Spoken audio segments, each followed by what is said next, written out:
माज़रत के साथ आज की जो इबादत हैं वो सिर्फ़ और सिर्फ सतही इबादत रह चुकी हैं या रवायती इबादत बन चुकी हैं। और सतही और रवायती इबादतों को यीशु मसीह ने अपनी ज़मीनी ज़िंदगी में कंडेम किया था, उनकी मज़म्मत की थी।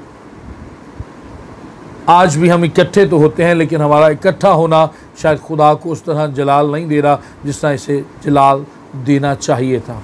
कलीसिया, आप और मैं भी अलहदा किए गए हैं, मुमताज़ किए गए लोग हैं, दुनिया में से निकाले गए लोग हैं, ताकि दुनिया में रहते हुए मैं और आप नमक और नूर का किरदार अदा कर सकें और यीशु को जलाल दे सकें। और पालूस और सिलास अमाल 16वें बाब में जब अपने किरदार का आला मुजाहरा करते हैं या अपने आला किरदार का मुजाहरा करते हैं, तो उस इलाके का दरोगा, उस जेल खाने का दरोगा ये बात पूछने पर मजबूर हो जाता है, ऐ साहिबो मैं क्या करूं कि मैं नजात पाऊं। और उन्होंने इसे बताया कि यीशु मसीह पर ईमान ला तो तू और तेरा घराना नजात पाएगा। उसने ऐसा किया और उसने और उसके सारे घराने ने पानी का बपतिस्मा लिया और उन्होंने खुदा को अपना शख्सी निजात दहिंदा और खुदावंद के तौर पर कबूल किया।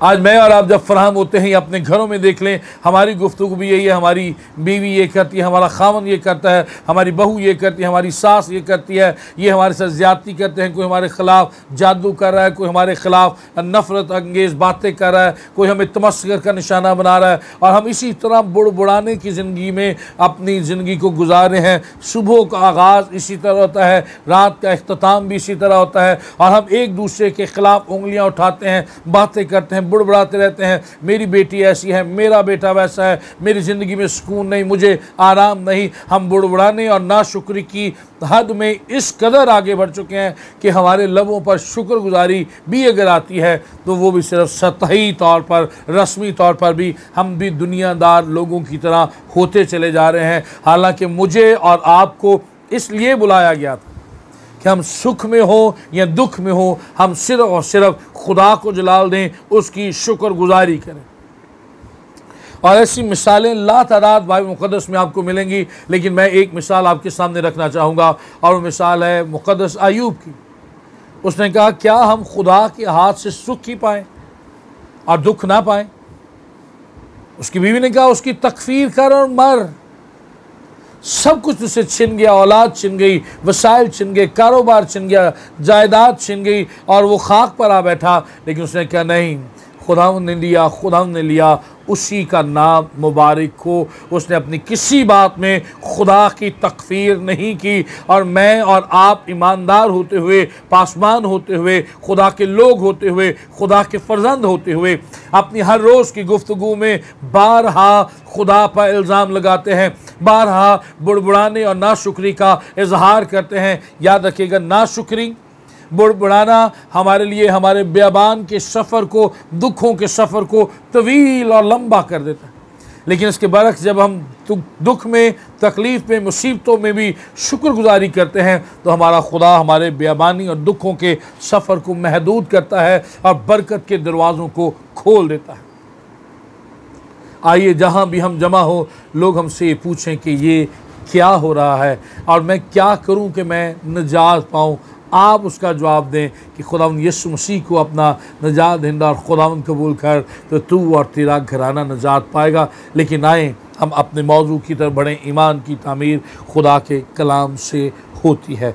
और मैं ये दावा करना चाहता हूँ, मैं ये बात आपसे शेयर करना चाहता हूँ कि ये शख्स अंधा है, भिखारी है, डिजेक्टेड है, रिजेक्टेड है, रद्द किया हुआ है, ठुकराया हुआ है, मायूस है, परेशान है, खाक में बैठा हुआ है, और लोग धुतकारते हैं इस पर। लेकिन फिर भी मेरा ये मानना है कि ये हर सब्बत को हैकल में या इबादत खाना में जाकर खुदा के कलाम को सुनना पसंद करता है और सुनने की आदत रखता है।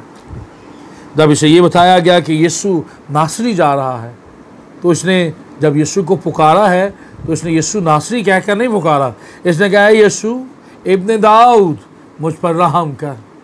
फिर डांटा गया है, रोका गया है, और फिर जब इसने पुकारा है, अब यीशु भी नहीं कह रहा, नासरी भी नहीं कह रहा, अब कह रहे हैं, ऐ इब्ने दाऊद, मुझ पर रहम कर। यही मेरी पॉइंट है, बात है, जिससे मैं आपको ये बताना चाहता हूँ कि इसने खुदा यीशु मसीह के ताल्लुक़ से पेशन गोइयों को सुन रखे। नबूवतों में, शरीयत में, खुदा के कलाम में एक मसीहा का ज़िक्र मिलता है, और यीशु नासी के अल्फाज जैसे ही इसके कानों से टकराए हैं और इसके दिल में उतरे हैं, उसका दिल तेज़ी से धड़कना शुरू हो गया। इसके तमाम औज़ान ख़ता होने की बजाय बहाल हो गए हैं, और इसे याद आया जो नबूवतें इसने सुन रखी थी वो उसके लाशऊर से शऊर में आ गईं, और ये बुलंद आवाज़ के साथ पुकार उठा, ऐ यीशु इब्ने दाऊद। फिर कहता है इब्ने दाऊद मुझ पर रहम कर। उसका सबब ये था क्योंकि ये खुदा का कलाम सुनता है। पहली बात यहाँ पर इस तनाज़ुर में अर्ज़ करना चाहूँगा, ये अंधा है, भिखारी है, धुतकारा हुआ है, लेकिन फिर भी ये खुदा का कलाम सुनता है। आप तो तंदुरुस्त हैं, और फिर भी आप कई हफ्ते, कई महीने चर्च नहीं जाते, खुदा का कलाम नहीं पढ़ते, खुदा का कलाम नहीं सुनते, खुदा के घर से आपका कोई ताल्लुक़ नहीं है, मुनक़ता हो चुका है ताल्लुक़। ज़रा गौर कीजिए, जिस मसीहा ने हमारे लिए अपनी जान दी, जिस खुदा ने अपने इकलौते बेटे यीशु मसीह को हमारे लिए कुर्बान होने दिया, जो रूह कुद्स हमारे साथ हमारी मदद के लिए हर वक्त मौजूद है, हम उसकी शुक्रगुजारी करने के लिए एतवार को 1 घंटा, 2 घंटे, 2.5 घंटे या 3 घंटे के लिए इबादत में भी नहीं जा पाते, तो हमसे बदबख्त शख्स कौन होगा जो खुदा की शुक्रगुजारी नहीं कर सकता और खुदा के घर से अपना ताल्लुक़ कायम नहीं करता। लेकिन ये अंधा खुदा के घर जाता है। आप देख लीजिए कि आप रास्ते में से गुजरते हैं, कई भिखारी आपको मिलते हैं, आप हर भिखारी को नहीं पैसे देते, खैरात देते, आप कईयों को रद्द करते हैं, खुदा के नाम पे मुआफ़ कर, हाँ ये कहते हैं भाई चला जा या बहन चली जा, इस तरह से बातें करते हैं। बाज़ कई लोग तो गालियाँ तक देते हैं, लेकिन सारे धुतकारे जाने के बावजूद भी ये खुदा के घर से अपना ताल्लुक़ कायम रखता है। अब मैं वो हवाला दूँ जिसकी वजह से मैं बताना चाहता हूँ कि ये खुदा से प्यार करता है, खुदा के कलाम को जानता है, और जिसकी वजह से मैंने ये मौजू रखा, ईमान की तामीर खुदा के कलाम से होती है। और वो ये है कि जब इसे बताया गया यीशु नासरी, तो 2 अल्फाज इसने इसके कानों से टकराए। पहला तो यीशु। अब यीशु जो है वो ख़ुद बड़ा गौर तलब मतलब है, नाम है, और यीशु 2 हरूफ का मजमुआ या और सू। या जो है वो यावे या हवा का वाहिद है, जिसका मतलब ऐसा खुदा जो वाजिबुल वजूद है, जो सेल्फ एग्जिस्टेंट गॉड है, जो किसी से पैदा नहीं हुआ, जो ख़ुद से मौजूद है, जो मखलूक नहीं बल्कि खालिक है, जो तसलीस का दूसरा अकनूम है। यावे जो है वो तसलीस का पूरी तसलीस का नाम है या खुदा का नाम है, लेकिन यावे का जो वाहिद है वो या है, और यीशु तसलीस का दूसरा अकनूम है। और या का मतलब मैंने बताया वाजिबुल वजूद, और सू का मतलब है छुड़ाने वाला, नजात देने वाला, बचाने वाला, ख्याल रखने वाला, गिरे हुए को उठाने वाला।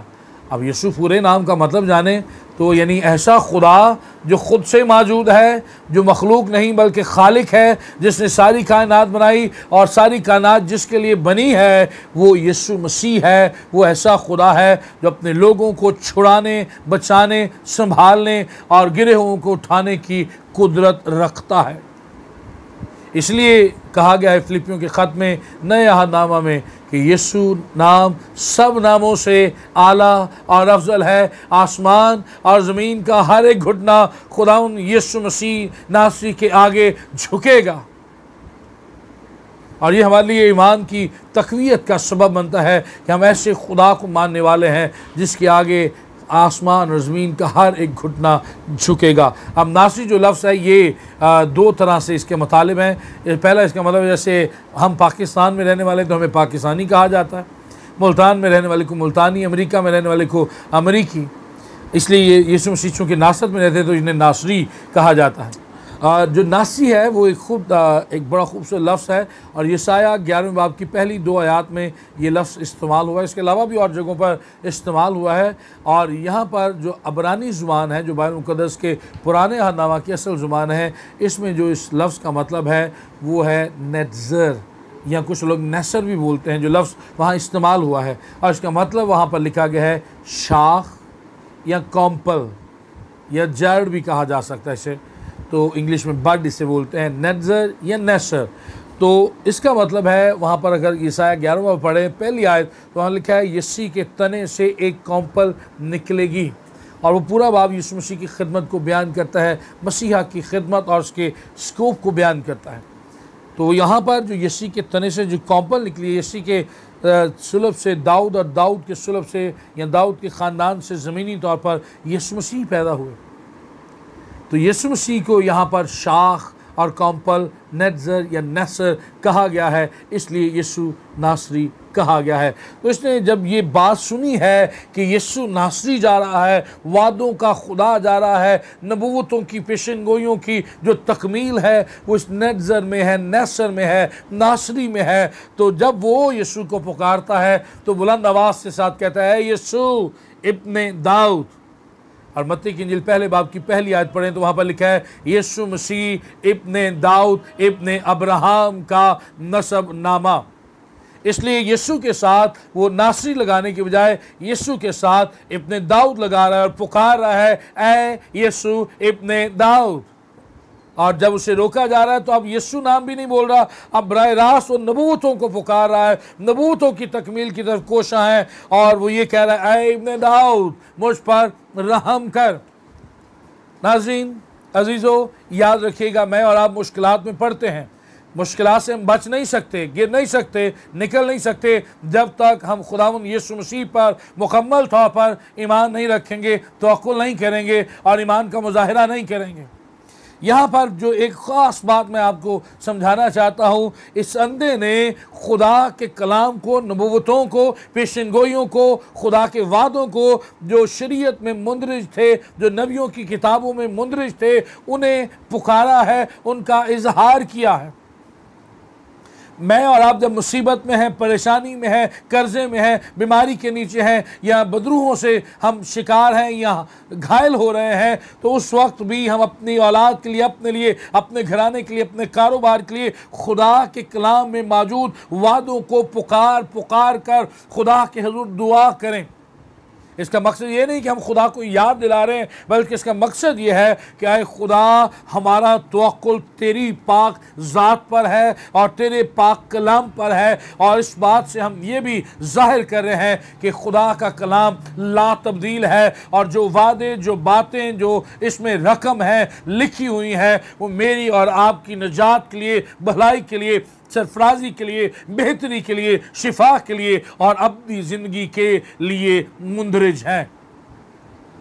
इस शख्स ने वादों, नबूवतों, पेशनगोइयों को अपने सामने रखा है और उसी तनाज़र में खुदावंद यीशु को पुकारा है। आए जब मैं और आप दुआ करें तो खुदा के कलाम को अपनी दुआ का हिस्सा बनाएं।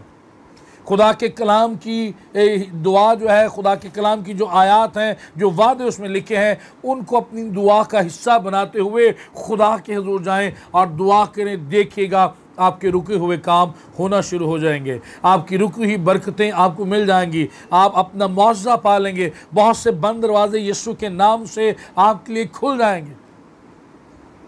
मैं यहाँ पर प्रॉस्पेरिटी गॉस्पेल प्रीच नहीं कर रहा, लेकिन मैं ये बता रहा हूँ कि हमें इन दुखों में से गुजरना है और दुखों में से गुजरते रहना है। लेकिन जब हम दुखों में से गुजरते हैं तो हमारा खुदा हमें छुड़ाने के लिए हमारे पास भी मौजूद होता है, अगर मेरा और आपका तवक्कुल उसकी पाक ज़ात पर है।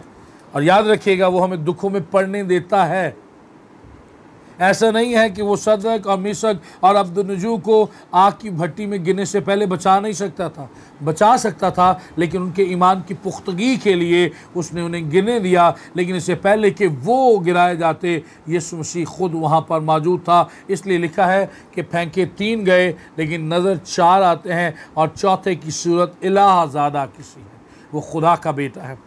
दानियल को भी खुदा शेरों की मान में जाने से पहले इंटरवीन करके रोक सकता था, अपनी मुदाखलत के ज़रिए से रोक सकता था कि वो शेरों की मान में ना फेंका जाता, हालात बदल जाते, लोगों के दिल नरमाए जाते और वो तब्दील हो जाते और उसके मुखालिफ भी उसके दोस्त बन जाते। लेकिन यीशु ने उसे, खुदा ने उसे जाने दिया।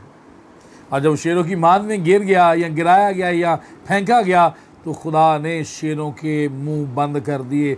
जो भूखे खूनखार शेर थे उनके मुंह बंद कर दिए, और अगली सुबह दानियल सही सलामत बाहर आया। और फिर जो बड़ा ख़त लिखा बादशाह की तरफ से और 127 के करीब गालबन सूबों में भेजा गया और वहाँ पर इस बात का इजहार हुआ कि इस खुदा के अलावा, दानियेल के खुदा के अलावा और सदक मिशक अब्दुल्ला नहीं है, खुदा के नाम को जलाल मिला।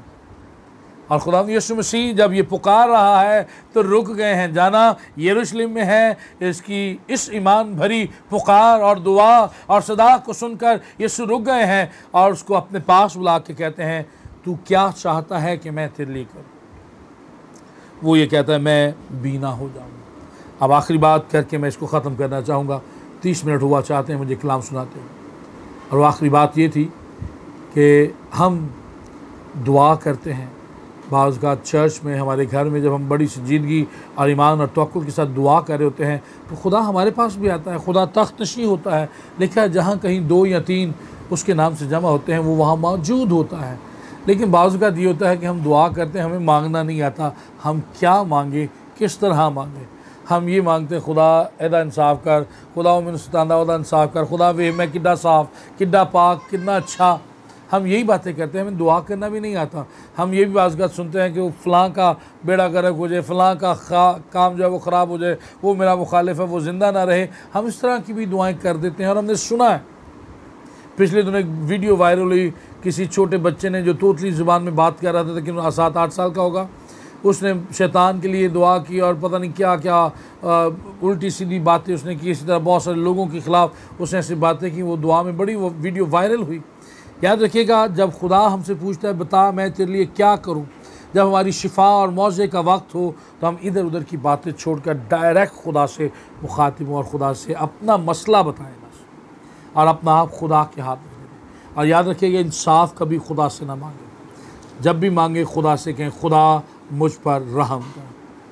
बेशक आपके साथ ज़्यादती हो रही है, बेशक आपको सताया जा रहा है, बेशक आपकी जो सरफराजी है वो रोकी जा रही है, आपकी प्रमोशन रोकी जा रही है, आपकी तनख्वाह रोकी जा रही है, आपके लिए हालात को महदूद और मसदूद किया जा रहा है, सारे आपके ख़िलाफ़ हो गए हैं। आप अपने आप को घर में भी तनहा महसूस करते हैं और कोई आपसे प्यार नहीं करता, आपको ऐसा महसूस हो, तब भी आपने खुदा से इंसाफ नहीं मांगना, खुदा से रहम को मांगना है। एक बादशाह सलामत थे, उन्होंने अपनी सल्तनत में ऐलान किया, फ़लाँ दिन मैं अब ऐलान करता हूँ कि फ़लाँ दिन जो भी कोई मुझसे मांगेगा मैं उसे वो सब कुछ दूंगा, हत्ता कि अपनी आधी सल्तनत तक मैं उसे दे दूंगा जो कोई मुझसे मांगेगा। अब कई लोग वहाँ पर आए। मैं उस दौर से हटाकर इस दौर के तनाजुर में उन अल्फाज और उन ख्वाहिशों और दरख्वास्तों को रखना चाहूँगा। कई लोग बादशाह के पास लेकर आए अर्ज़ियाँ, दरख्वास्तें, और वो मशीरों और वज़ीरों तक पहुँची। उसमें क्या था? आटा दे दे, गाड़ी मिल जाए, औलाद मिल जाए, शिफा मिल जाए, घर मिल जाए, बाहर का वीज़ा मिल जाए, अच्छी नौकरी मिल जाए, अच्छा रोज़गार मिल जाए, सरफराजी मिल जाए, मशहूरी मिल जाए। इस तरह की बहुत सारी चीज़ें उसमें शामिल थी। और कई लोगों ने ये दरख्वास्त दी, हमारे घर का लेंटर डल जाए, छतें डाल दी जाएँ, हमारे घर की दीवारें बन जाएँ, हमारे चर्च की तामीर मुमकिन हो सके, और हमारे पास कैमरा आ जाए, हमारे पास ये चीज़ें आ जाएँ। इस तरह की छोटी छोटी दुआएँ थी और वो छोटी जगहों पर खेल रहे थे। लेकिन एक शख्स दीवाना सा उठा और वो अपनी अर्ज़ी लेकर आया और उसने वज़ीर को दी, जो भी उनका सरकारी तौर पर नुमाइंदा था, कि जनाब मैं बादशाह सलामत से ये दरख्वास्त करना चाहता हूँ कि मुझे आधी सल्तनत दी जाए।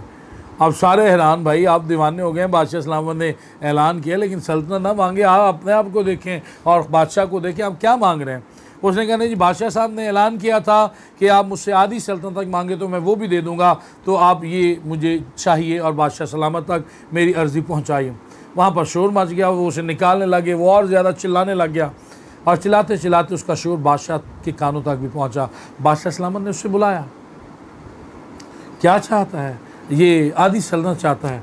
बादशाह सलामत ने उसे अपने साथ अपनी मसनद पर बिठाया और उसकी खातिर दुआ की, पानी शानी पिलाया और उसे कहा, अपने वज़ीरों, मशीरों, दरबारियों को कहा कि इसे आधी सल्तनत दे दी जाए।